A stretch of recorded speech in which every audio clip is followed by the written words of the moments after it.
back in school, I used to really enjoy this particular subject called moral science. They used to teach us a lot of things in moral science and how to be a good human being. But it was not as clearly transported to us saying that when you understand moral science, you become a good human being.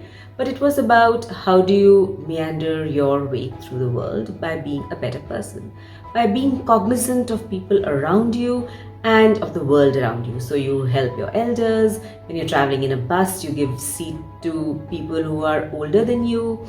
You're kinder to people. Now, kindness is a word that is thrown around, I think, most arbitrarily in our adult world. I'm not sure how many of us really understand what being kind really means. For me, the biggest learning from my life, of changing my life from being somebody who was deeply unhappy to absolutely recreating it to a point where I'm in an extremely happy place, where I have so much of joy and happiness and kindness to give to people. One of the biggest lessons for me was to be kind to yourself. And that kindness came as I fought shame and emerged not only a better person, but a more resolute person, a person more sure about what I want to do and how I want to do it. You'll find my video on shame listed here, among other videos. So the biggest outcome of my war with shame was that to begin with, I need to be kind to myself. But what does being kind really mean? Well, the dictionary meaning of kindness is the quality of being friendly, generous, and supportive. When was the last time you were generous to yourself? When was the last time you were supportive of yourself? When was the last time you loved yourself enough to take a step in which you knew you might fail more than you would ever succeed? That, my friend, is kindness.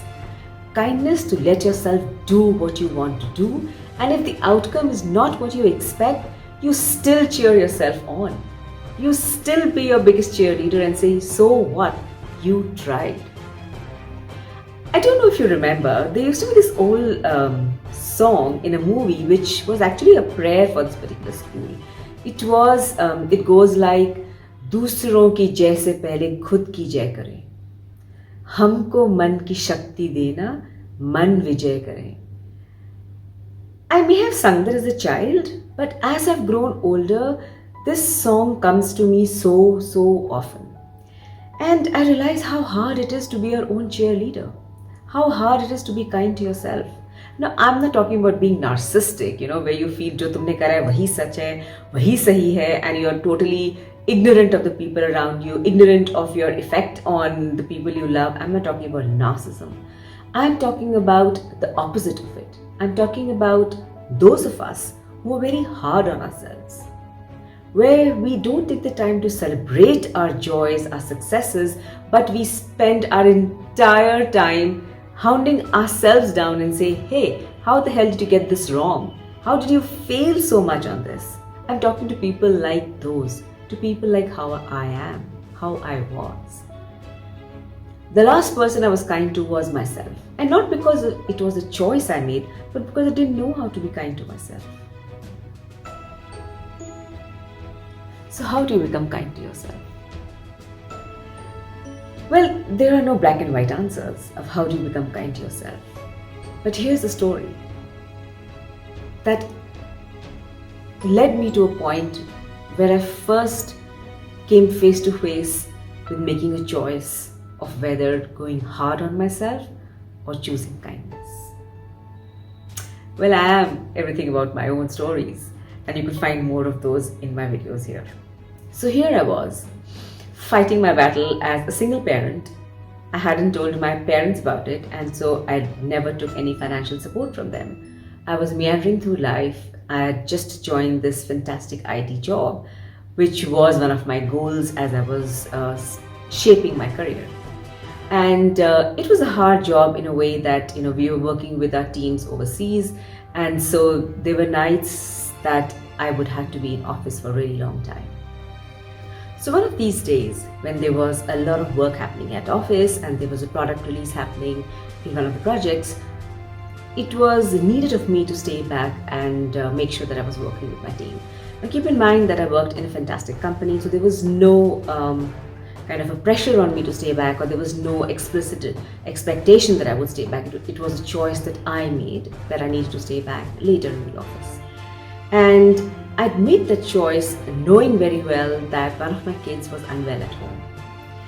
And I knew that if I could make that choice and stay in the office, the project would end and we would do a good release, which was very critical at that time for the company. So it was a very conscious choice that I made to stay with my team as opposed to going home to be with my sick child. So my child did have support at home. I did have a live-in maid with me, but the mom was not there. And it was weighing on me, but in any case, I went ahead and stayed back. By the time a project rolled out and everything was done and was working, it was almost early hours of the morning. I get back home, and it was a time when my daughter would be waking up to go to school. She was fast asleep. I gave her the meds. I spent about 2-3 hours with her, and I realized that it was a flu, and gave her soup, made soup for the day and everything else, and I again left for work because I had to. And I had a choice to spend that day also with her, but I also knew that I had to wrap up at work as well. So again, it was a very conscious choice that I made. I went back to work, wrapped up everything that had to be done. I got back home at around 8:30 in the evening, and I walk in home, and my daughters had baked a cake for me. Here is a picture of that cake. And when I walked in, I saw this cake and I was so overwhelmed and so overpowered by guilt that here I was. I could have made a choice to actually stay back and be with my child, but I've chosen to be at work. We ate the cake and we went to bed, but I couldn't sleep the whole night. The whole night I was in battle with myself. I was not liking the answers that were coming back to me that, hey, you are so ambitious, you're so power driven, you are so hungry for success that you could leave your child back home and still go to work. It's only after struggling with it for the whole night that towards morning I got my answers. You know where that pushback was coming from? The voices of negativity, the voices of pulling myself down were not mine. Those were the voices that I had heard from my friends. I'd heard from people who didn't care for me. That here she is leaving her children behind and going after work. She's so ambitious, she wants to earn money, she wants to be successful. There were those voices somewhere in my subconscious that were overpowering me. The moment I connected with that, I said, you know what? Sure, you may feel all of those things for myself, but I am going to choose to be kind to myself in this particular incident. And here is the reason why I thought that the best thing for me to do was to be kind to myself.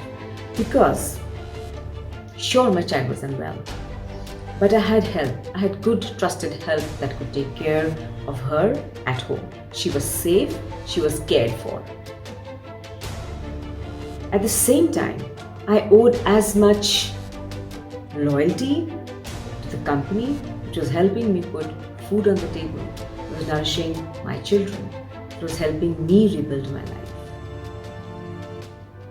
I owed it to them to be there to make sure that this critical project went through without a hitch. So the choice was to either celebrate myself for having done this, to have thought beyond myself, and to show loyalty to the company that was actually putting food on the table. Or I could have chosen to berate myself if I trusted the voices that were coming at me, deriding me, pulling me down. The first closest confrontation was choosing, how am I going to treat myself? Am I going to treat myself with kindness, or am I going to be hard on myself? The moment I chose to be kind to myself, I felt lighter, I felt happier, and I felt such joy. And I told myself, it's alright. Like every other decision, this decision could also have been wrong. Like every other decision, this decision could also have had different outcomes. But yet, you must choose with what you know and what you believe is the best. And in that choice, remember that every choice that you've made can have a different outcome. And irrespective of the outcome, trust yourself enough that you've done the right thing. Show enough kindness to yourself to have chosen the right thing. Since my project was done, the release was done, I took leave that day, stayed at home, and my daughter was well enough that evening to go out for a short walk and to go out and have ice cream. It's all about the choices. The calmness that got over me after I made the choice of being kind to myself instead of listening to the voices of pulling myself down, degrading myself, I can't even explain that calmness to you. It was, वो कहते हैं ना, बिल्कुल सुलझ जाते हो आप अंदर, बिल्कुल सब कुछ क्लियर हो जाता है that yes, there's going to be stress in making choices, but irrespective of what the outcome is, be kind to yourself. Because you only can choose what you believe at that moment is the right thing to do. That calmness is something I wish on everybody.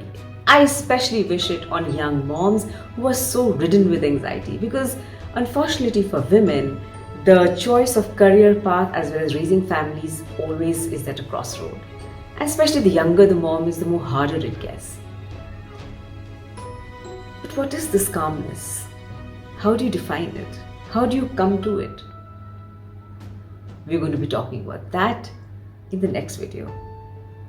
For now, my heart overfills and overflows with all the kindness that I can send your way to all the young parents who are struggling to bring up their families in the best way possible.